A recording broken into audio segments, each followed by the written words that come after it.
Hi, I'm Garm1, and this is Midgardia's cool crowdfunding show. I'm here today with Escher and Duck. How's it going? Great. Going pretty good. How about you? Good. I'm doing pretty well. So, you two are here today to talk about Cuticorium. So, why don't you tell me a little bit about it? Yeah. So on the game side, Cuticorium kind of takes after a lot of emotionally driven TRPGs. So some of our inspiration comes from like Monster Hearts and Sleepaway, games where you really build a social narrative with other players. And so we're both fans of insects, me and Escher. So we wanted to do something that used a lot of bug designs from Escher's previous concepts and comics. We brought on some other artists for that, and really decided to create a world where you're a very tiny person. Well, you're a bug, very tiny bug in a large world. And so then my ideas came from that being so. Sometimes all you have to rely on is very small connections, and that's the difference between survival and death sometimes. And so that's a lot of the ideas what we wanted to explore with Cuticorium, and of course to show everyone all these beautiful bugs and Yes. this wonderful artwork. Yeah, some people don't like bugs, and that's a tragedy.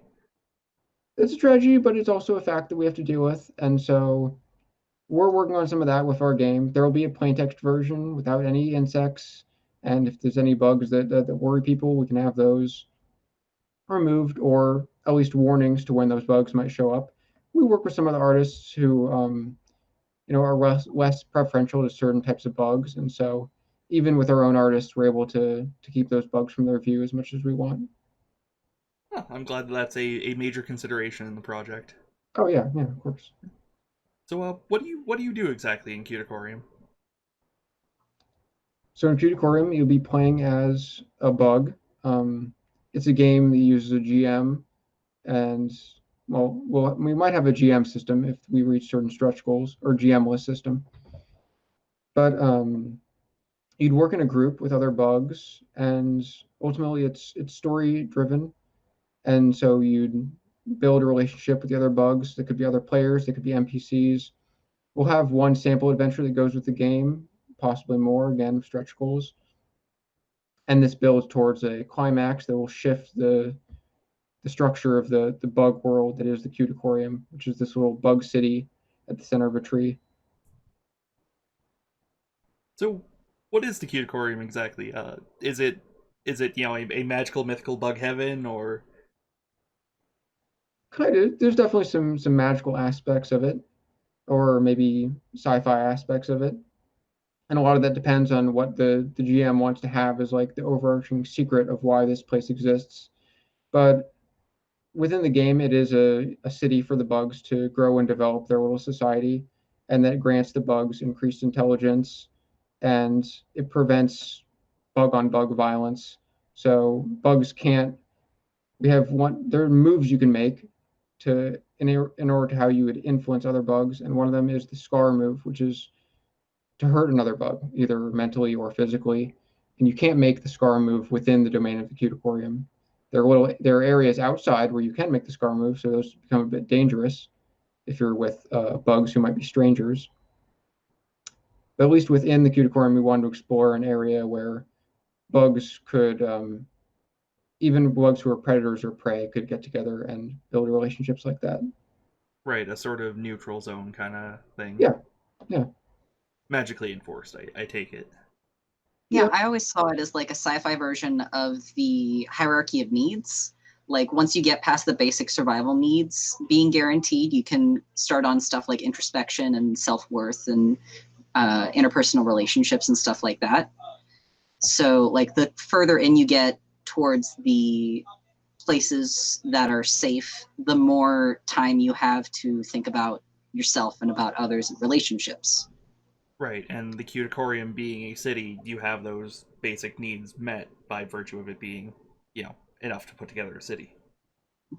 Yeah, and there's lots of different locations throughout the city, so it's not just one whole city. There's different sort of societies that are building up. And then, just like Escher said, it is a lot. A lot of it is about the introspection and about meeting those needs. So You can build webs, which would be relationship ties between other bugs, and then also between locations that are familiar to you. And then webs are also the way your bug would track their health, which is their mental health, their how much they know about themselves. Right. So, Escher, why don't you tell me a little bit about bugs? Sure. A lot about bugs. What do you want to know about bugs? I can give you an overview of what makes a bug. I can tell you about some certain bugs that appear at least in the source book, or Let's start. what have you. Let's start with what is and is not a bug. Okay, so scientifically, a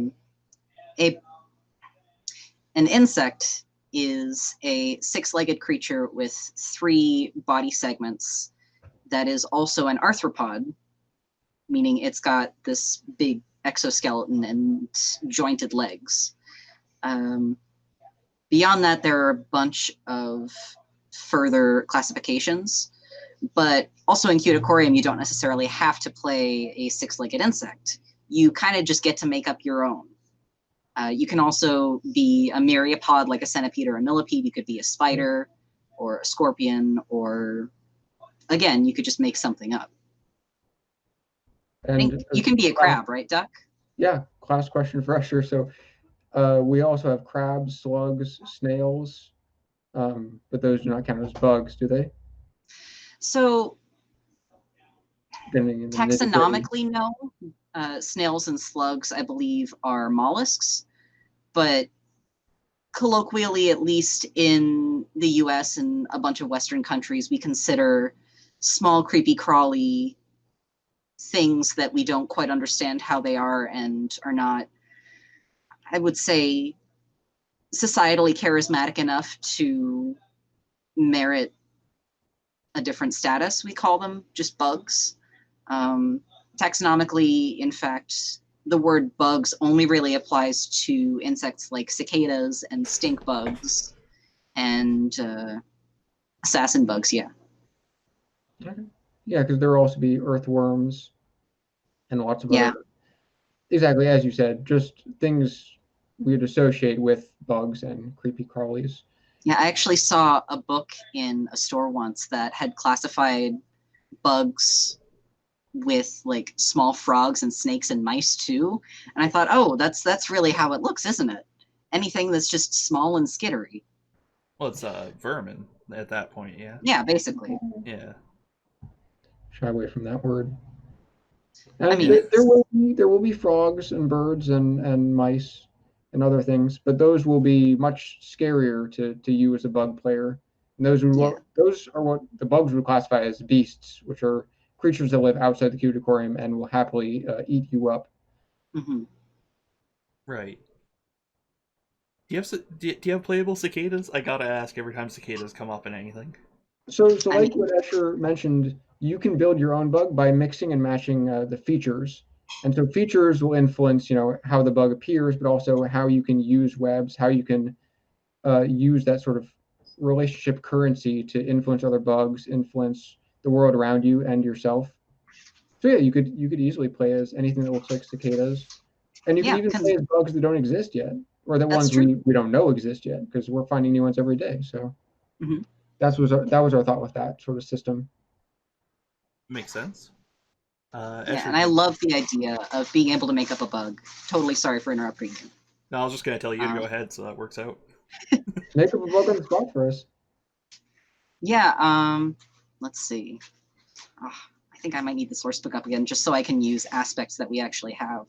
Yeah, if you want me to give you the list of features again. Yes, please. Okay. I am excited for a unique bug for this interview. Yes, let's create Garma bug. Yeah.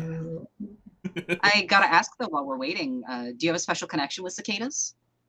So have you ever heard of the ARG Cicada 3301? I have not. Tell me Uh, about it. it's a internet puzzle series thing. May or may Mhm. not be a recruitment operation by some group or another. I have a friend who was deeply into it for a few years. He was one of the few people who's actually like solved an entire year's worth of it. He's actually in a documentary.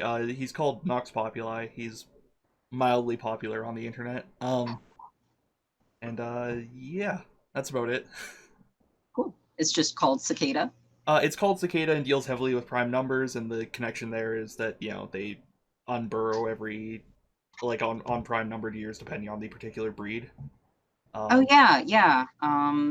Talking more about periodical cicadas. that's the one, yeah, Mhm. yeah, I and think actually this next year we're supposed to get some here in Virginia. nice, and yeah. So any chance I get to refer to that, I do. He's a cool guy, and he has some really in depth videos on YouTube talking about the the the process of solving and like the steps that went through in his ear and all that. Okay, cool. So I've got these features up. Let me see if I can make a bug. Let's see. The So gears turning. right off the bat, I think I'm trying to make a bug that I don't already know exists, but I am getting a bit dragged toward I just like something I already mixing know. wings with something that definitely doesn't have wings ever. Wing Wings and spider. slime. That'd be Yes, interesting. Yeah. wings and slime. Wings, slime, and let's see. Wings and slime. I'm already thinking some kind of hemipteran, so kind of like an aphid. Wings, slime, and you wouldn't expect something that looks like a slime to stridulate, so I'm going to go for that. Ooh. What is stridulation? Stridulation is actually the way that cicadas make sound. Right. Um, yeah, they clash a bunch of little organs together inside, and the vibrations go ahead and make a sound that is audible to human ears. Right. And And slime would impede that in some ways, uh, slime might impede that, depending but on the parts of the body involved. yeah, depending. Well, we can imagine a bug that could do slime and also sound. A Yeah. flying slime. That's intriguing. So I like don't what? know if. What if Yeah, we so you can change do. out? Mhm. Sorry, what if we change out stridulation for mimicry or camouflage? Because then you could have a flying slime that's mimicking a slime mold or a specific kind of fungus or moss. Oh, Right. now I'm thinking about a bug that an aquatic bug that mimics those little moss balls. Oh, a Marimo bug. That's so cute. Yes. Oh, that'd be adorable.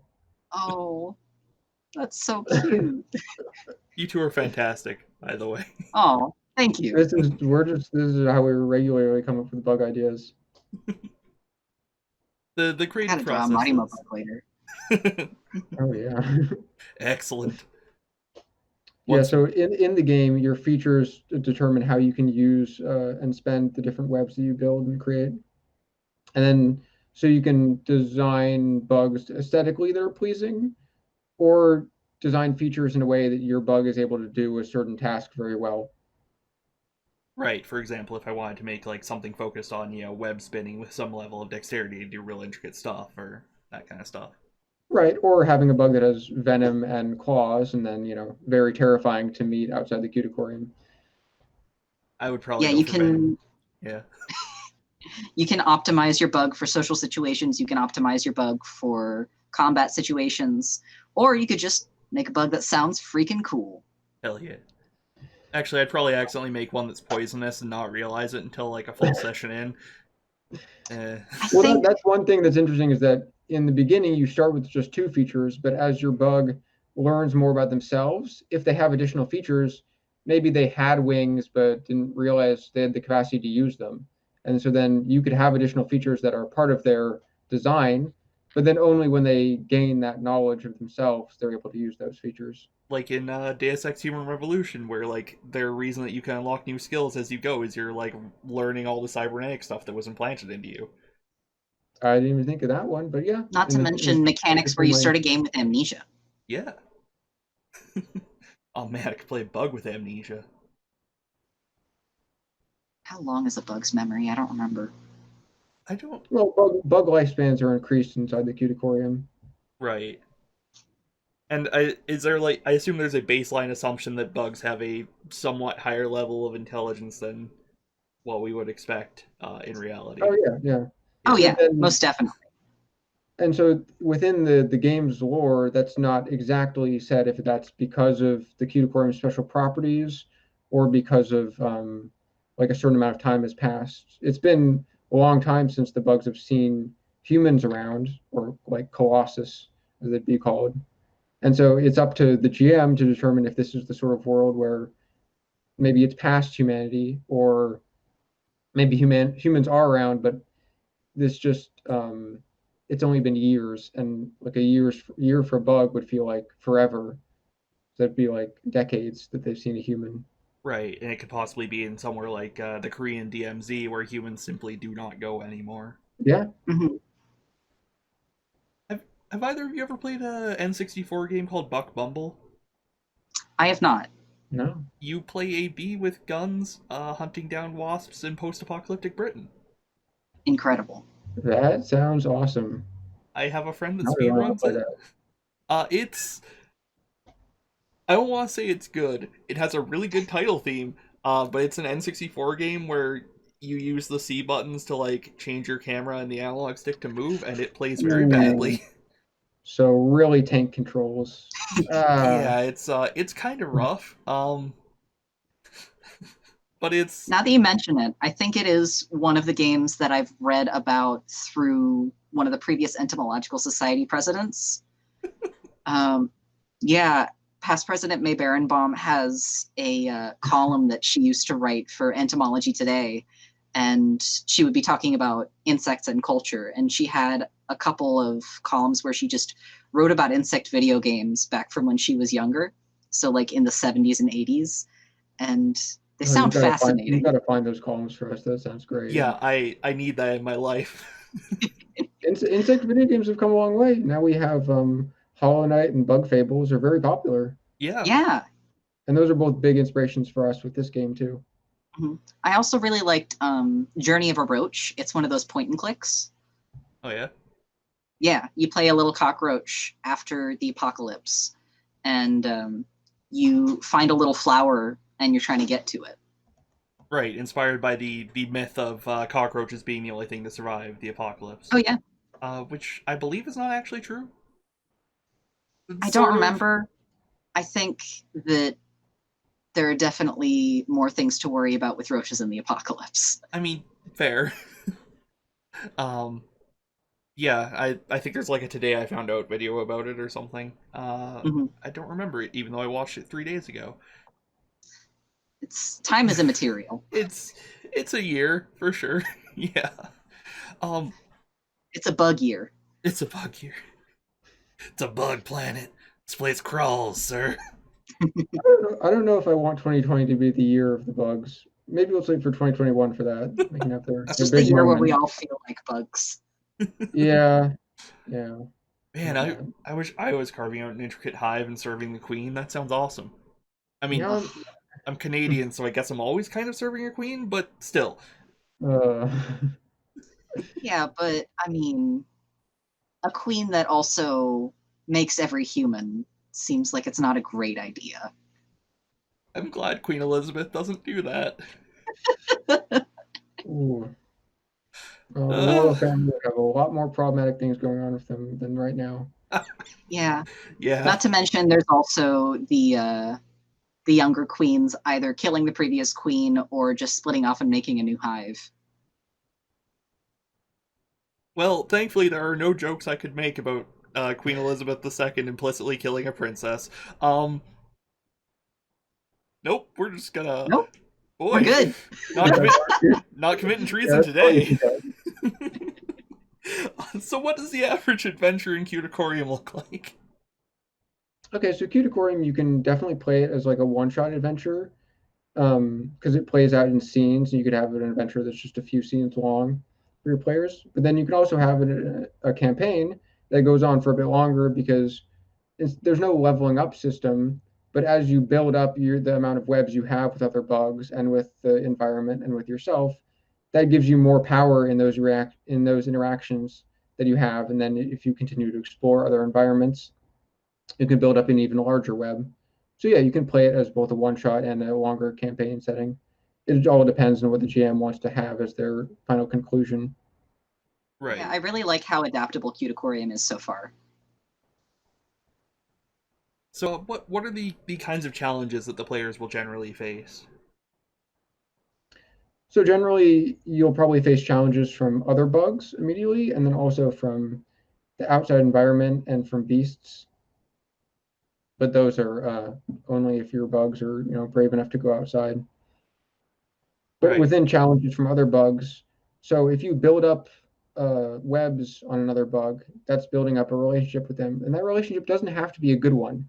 That can be also be an adversarial relationship in which that bug is able to have a greater control over how they can manipulate you when you try and make moves on them, or how you can manipulate them if you try and make moves on them. In addition, with the features, there's a lot of things you can do with the features that can also influence how you gain webs on other bugs or how your relationship with those other bugs progresses. So like one of the features is hive mind, and hive mind lets you form telepathic links with other bugs. It's not exactly accurate to No, uh, it's fine. but also hive mind gives you an advantage when you're encountering other bugs that have the same feature. And there's lots of other features where other bugs that have the same feature can have additional interactions with you, like stridulation. Um, Other bugs who can also make sound can also make messages that only you could understand. And the same could go for pheromone. Yeah, Right, because pheromones are more common than telepathy among real world bug species. That's true. Marginally, marginally. Uh, so is this more focused around like intra-bug intrigue or going to slay weird threats out in the strange wilderness beyond the Cuticorium, or you could play it like that. I'm working on some rules that involve encounters with things that are much bigger than yourselves, and those things present other locations on their own. Like an encounter with a human, that's their own sort of location, is just how big they are. But yeah, mostly it's going to be focused on intrabug introspection and on the small, very small relationships that you have with inside the Cuticorium, and that's what we wanted to have it most optimized for. But you can play it in any number of ways. nice. Are there any other elements of the game that you'd like to bring up while you're here? Either of you, aside I from, of mean, Um, course, many kick-ass pieces of bug art. yeah, we do have a lot of kick-ass pieces of bug art from a bunch of really stellar artists. yeah, I'm glad Um, to be able to get this team together. It's really fun. And oh also, the art for our map is exquisite and continues to God, the grow. map's so good. And hopefully, if we reach some stretch goals, we can make that a double-sided map. But of course, there will still be locations for outside the Cuticorium as well, even if we don't get the art complete for it. Right. So how did this project come about initially? So I think a lot of the origins come from one of Escher's previous projects, Mhm. if you're comfortable with talking about that. Sure, I can talk a little about it. So when I was finishing up my undergrad degree in entomology, my advisor let me do an independent study where I made a short visual novel with, at the time, my girlfriend, and it was called Bugs and Kisses, and it was a dating sim. That's So I wonderful. Really was cute. You can a still play lot the of my. demo on Itch. I would Oh have yeah, a you can still play the demo on Itch.io. It's adorable. Uh, Feel free to give it a play. It's very cute, very linear. It's more of a friend sim because it was just the demo. and that's Right. how I got But to meet Escher because I yeah, loved it so much. I did art for it myself hmm in a weird like beadwork way, and then yeah, found I still have your beat art. It's really good. Oh, that's out. awesome. There should be Yeah, a link. There should be a link to that below, by the way. yeah, Oh, yeah, maybe I can find that. Actually, you're the one who'd have it now, so yeah. I will. I will pop it take over some when I little can. pictures of that stuff. But yeah, Duck and I met through Bugs and Kisses, and I believe like a couple months ago, you just came up to me and started asking about features of bugs and names and stuff because you were thinking about a tabletop game. I think I was kind of out of the blue saying like, if you had to name a game about bugs, what other names do you think of? Yeah, and then we started discussing that, and ever after I'd known about Bugs and Kisses, I'd always wanted to make a game that developed on those ideas too. And while that one was very, cutesy and super friendly and happy fun, this Mhm. one can be that, but Cuticorium can also be played more emotionally or have more gothic elements to it as well. Right. Also, once again, Bugs and Kisses is a truly amazing name. I'm It's not over that yet. That's Thank inspired. you. you can't top it. Thank you. Yeah, I'm still thinking about how to name another project without just doing that again because again, you can't top it. That's it. That's the peak. May as well retire. Wow, no more bug content from me. That's the best one. No, oh no, So we gotta have some more bug content from yeah. you. Somehow I don't think that's gonna happen. No, I am actually working on a little something called Series of Tubes. And that's There's all a I'm going to say about See, I didn't even know about this. it. It's a But secret. it's a I'm just as excited then. the very old timey reference there. Yeah, it's a secret, and Duck, you'll know about this. It's about Bo. Well, hopefully we'll do an interview about that if that ends up on Kickstarter or something. Yeah, we will see. At the very least, we can't say what it is, but we can confirm it's not a truck. Uh, not feeling really out of the loop here. It's some senator's description of the internet. What was that, 10 It's years ago? Oh right. it's Yeah. very old and very incorrect. It's not a truck. It's a series of tubes, and if you put too much stuff in it, it gets all clogged up. Mm. Um, But it's also a pun because everything with me is puns. Um, on how actually the heart of an insect is a tube. oh, Oh, is that is cute. Okay, okay. all This might be right. in a contender for topping Bugs and Kisses then. I like that a lot. It's a lot more obscure of a pun than Bugs and Kisses, though. Yeah. That it's okay if I write bugs and kisses on my ex Valentine's Day letter to my wife. I mean, go for Well, it. Bugs are cute. It's already the title of many a baby boutique. That's fair. Unfortunately, that's the first thing that comes up when you do Google it. That's fine. Yeah. uh, so anything else you guys would like to bring up about either bugs and not bugs and kisses, Cuticorium, or in general? For me, we're just really excited with the Kickstarter. It's been progressing pretty well for being an indie TRPG without much pedigree. I just started making TRPGs uh, a few years ago, so I'm really new to the scene, and I'd just been playing D&D my whole life until finally learned about, oh, there's other stuff other than that, and It's a so yeah, it's a magical moment, isn't it? And it's really great. world just opens up. Yeah, Absolutely expands infinitely. yeah. I've uh I've been writing D6 Ghostbusters. It's a fun time. Oh, that'd be awesome. It was written well before I was born. Well, fantastic. Yep. Um. Yeah. I. This looks wonderful. The art is fantastic, and obviously you have a bug expert with a significant pedigree on staff, which is fantastic news. Oh, we rely on Escher for everything, especially when it comes to assigning bugsonas. They're simply the I'm best in good the at it. I tell you what. so good.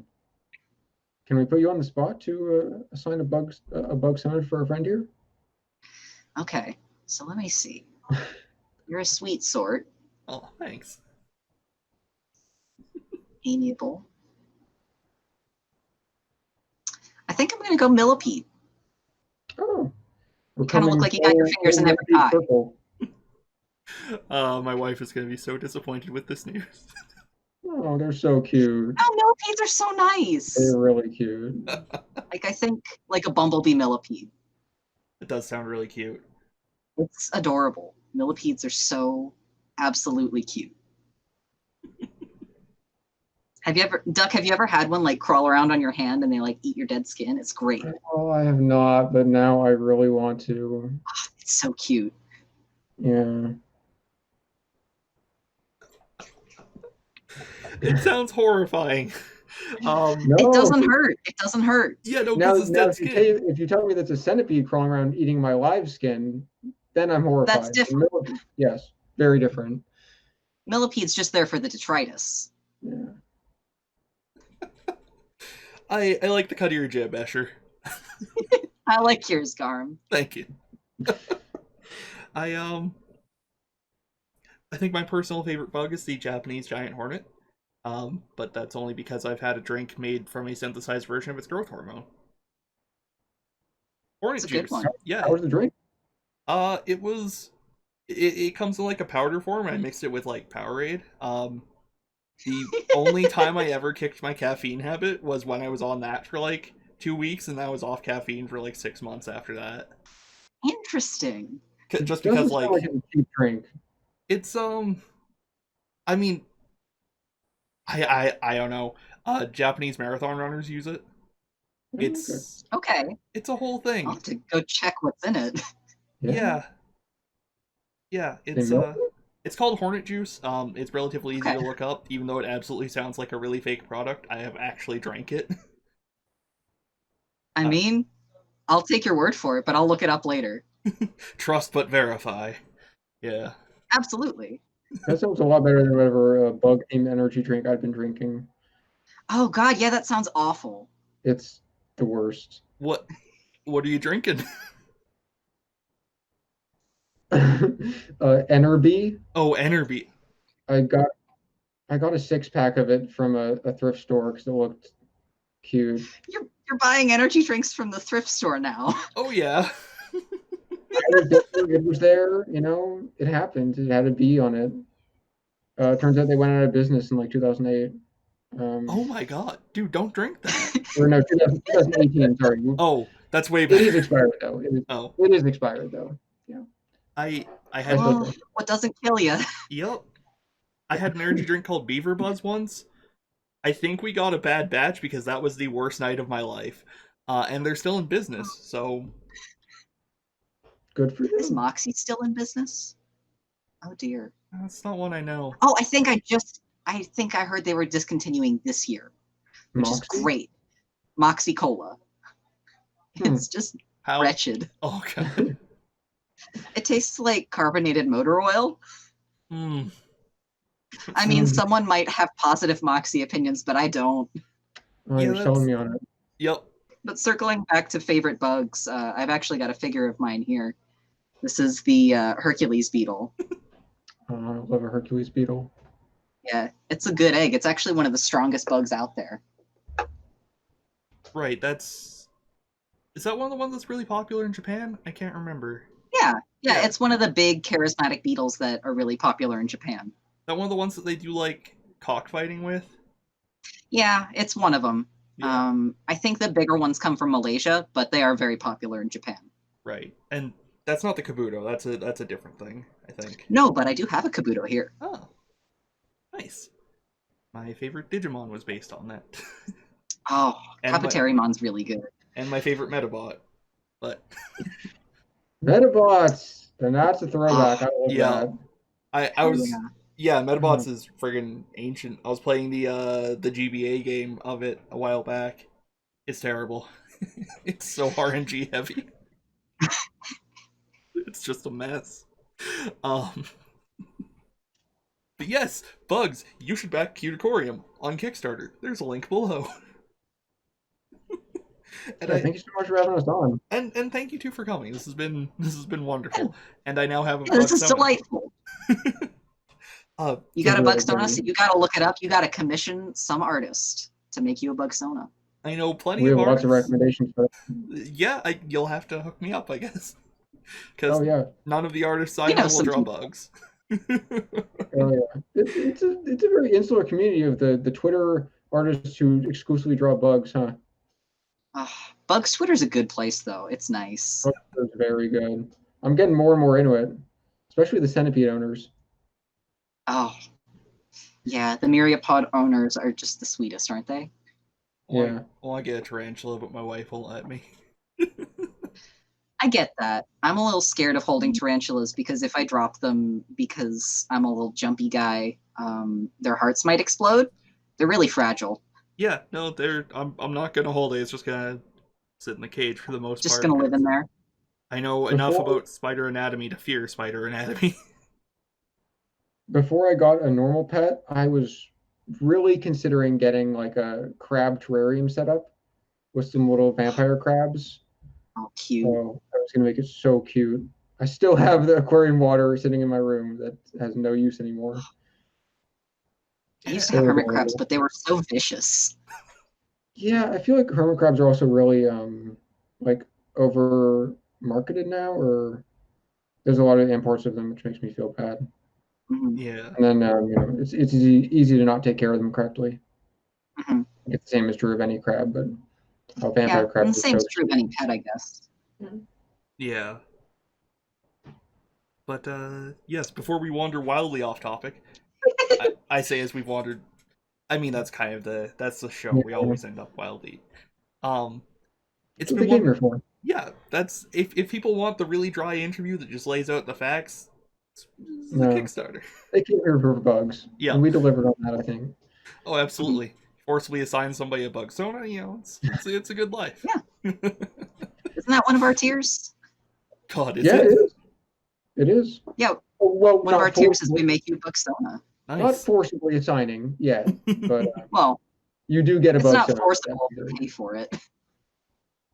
That is true, true. You're asking for it.